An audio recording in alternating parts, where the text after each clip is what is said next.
Yeah. Oh, There you there we go. go. Yep. Sweet. Sorry, Thank you. guys. Hey, how are you both? Hang on, we're missing Vic. There we go. There they are. Hello. Awesome. It's great Hello. to meet both of you. Great to meet you as well. So Hey, lovely meeting you.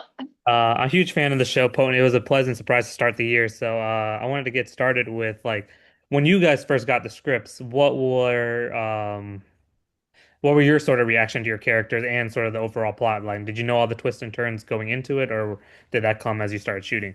This is my favorite story from Vic. I'm sorry, I'm such a broken record No, here. no, it's so good. Because I signed on last for the show. I was one of the last people to sign on. So I got sent all the scripts as I am on the plane To to Budapest Hungary for 6 months. for 6 months. And I was really excited. I really connected with the character Cheryl. And then I get to the episode 8 and I screamed. I had literally no idea what was going to happen. And so then I had to frantically text David and Suzanne and be like, oh my God. And they were like, we know, we forgot to tell you. I mean, it's a hell of a twist. But I do Yeah. want to get into that. But when you are developing the chemistry as Ray and Cheryl, were there any things you guys wanted to do that got conveyed on screen, or was that just like a conversation before you guys started shooting? I think so much on the page is about some of the comedy of the relationship or the blaring red flags that you see in the relationship and just watching two people kind of laugh their way through these blaringly obvious issues in the marriage. And I think something that Vic and I both really wanted to convey through the show in whatever moments we could was how in love these people are. So it's not just a comically bad marriage, but actually there is a real love and a real foundation for these two. They just have gotten complacent in the dynamic that they've set up, and now it's easier to Yeah. stay in that dynamic than change anything or rock the boat. Yeah, I think about that a lot with the nanny, where Ray is sort of like openly having this like emotional Mhm. connection with the nanny, and I think like if you're upset about being embarrassed, you're like you're angry, and I think in order to be genuinely hurt by something like that, there has to be something else there. You know what I mean? I don't think you can get that like that hurt by somebody that you don't love or Actually, have yeah. care for. Yeah, absolutely. And before the nanny comes in the picture, Cheryl also has a little bit of conflict with Twilight. I guess Twilight's kind of just sort of personality. Her is very it's the complete opposite of what Cheryl's the character of Cheryl. So what was that sort of working with Haley and getting into that kind of headspace? Because there's something going on, but we obviously don't learn more until later. Yeah, totally. And working with Haley was the absolute best. I mean, like Nick, you two got to spend a lot of time on screen together. Haley just has like comedy in her bones, really is so good to go back and forth with. And I think we're two sides of the same coin where she is like kind of driven to have what she wants. She got herself out of like a tough situation at home and was like, I just want to travel the world, and so made that happen for herself. And I think Cheryl is doing the same thing. Obviously has taken a very different path in which to do that, but I think like they both a little bit see each other for who they are, and like are not willing to give each other much time or space to sort of like play with whatever they're sort of like covering up about themselves. Yeah, and then Nicholas, you like she said, you also get to work with Haley a lot, but he sees something different in Twilight that the other agents kind of don't because they're giving a lot of focus to Amelia's character. So what does your character sort of see in Twilight that kind of leads him to like using her more in the field? I think so many people in the field of the CIA become dispassionate, not trusting, very cold people. And I think Ray has found a way to keep his moral compass stuck in one direction while also maintaining his optimism, his open-heartedness, and his real self. And so when he comes across someone who is so open and so, like hard out to the world, he relates to that person immediately, even though they have very different hearts on their sleeves. To see someone that open, also interested in the ideology of, the mission and of what is right and what is wrong is really compelling. He has a real distinction of what he's fighting for. Like he's not in it for the money. He's not in it for any kind of glory. He's in it because he thinks it's the right thing to do to keep the right kind of ideology in the world. And he believes that Twyla has a very similar motor. She wants the right thing to be done, and I think that's a very compelling thing for him.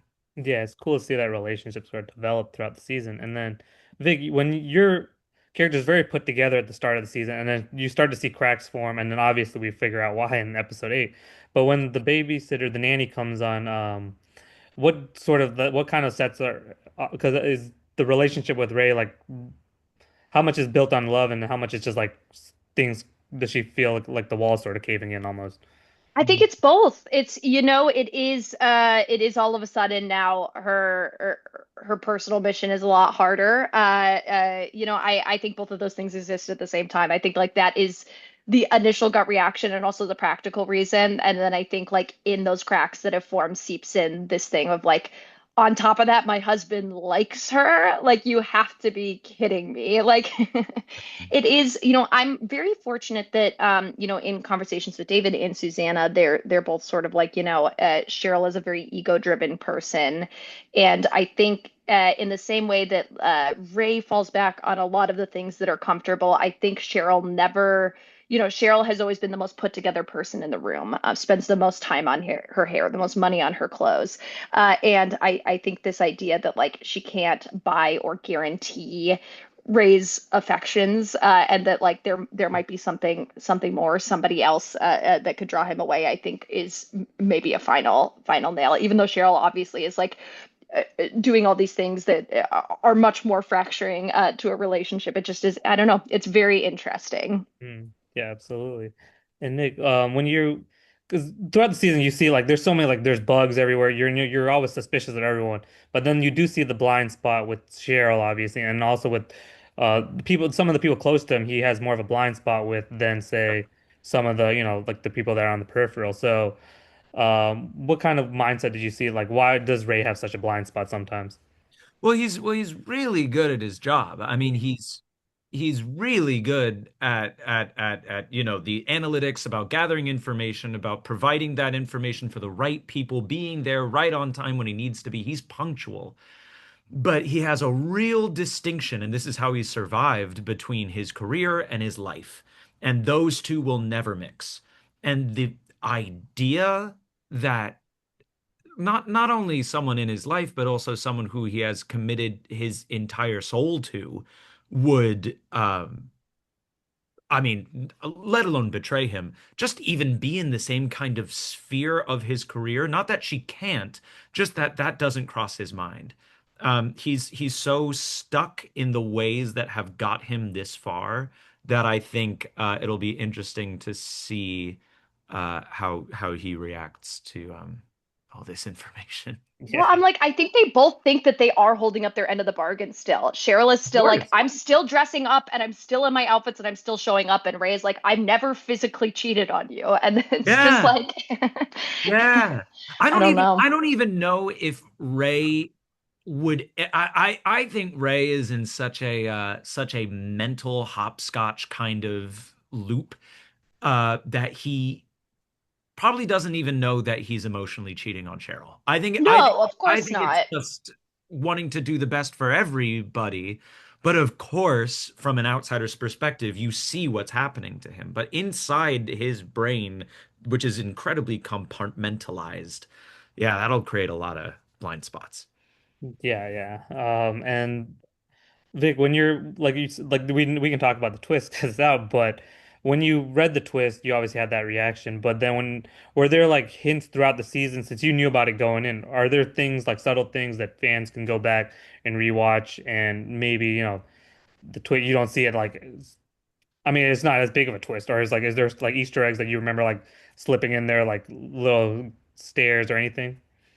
I mean, I think that Cheryl prides herself and probably is very good at the polish, especially early on. You know what I mean? Like I think in conversations, a lot of conversations with David, it was something we decided early on that like Cheryl is going to do this top of intelligence, do this as earnestly as possible. I think there's things in the writing that if you like go through and look at it, there are certainly moments where you go, oh, that makes sense. That makes sense that Cheryl was doing this because of this. But I also think like part of the reason probably why she was chosen for this is because her personality fits it so well, and it's because of who she is. Nobody is going to suspect her of anything. It's something that maybe if anybody else was saying this or acting this way, people would be like, that's weird. But because Yeah. Cheryl is so polished and deeply direct and has a little bit of a low emotional intelligence.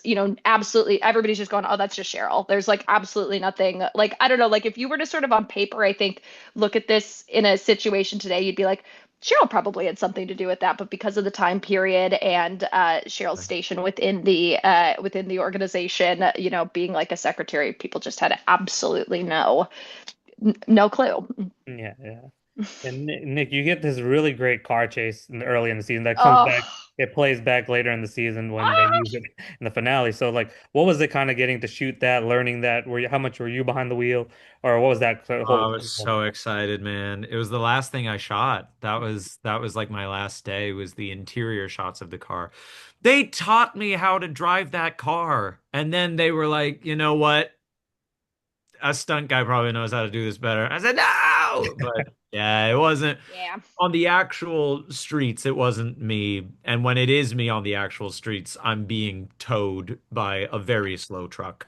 So I, but to watch it back and to, You don't have to tell see, people that part. You could just say it was me oh, driving. You don't have to say you were being towed by a truck. You could just be like, it I was me in have the to be driver's honest. seat. I have to be honest because the moment that it is me behind the wheel, I will not shut up Not about it. shut up about it.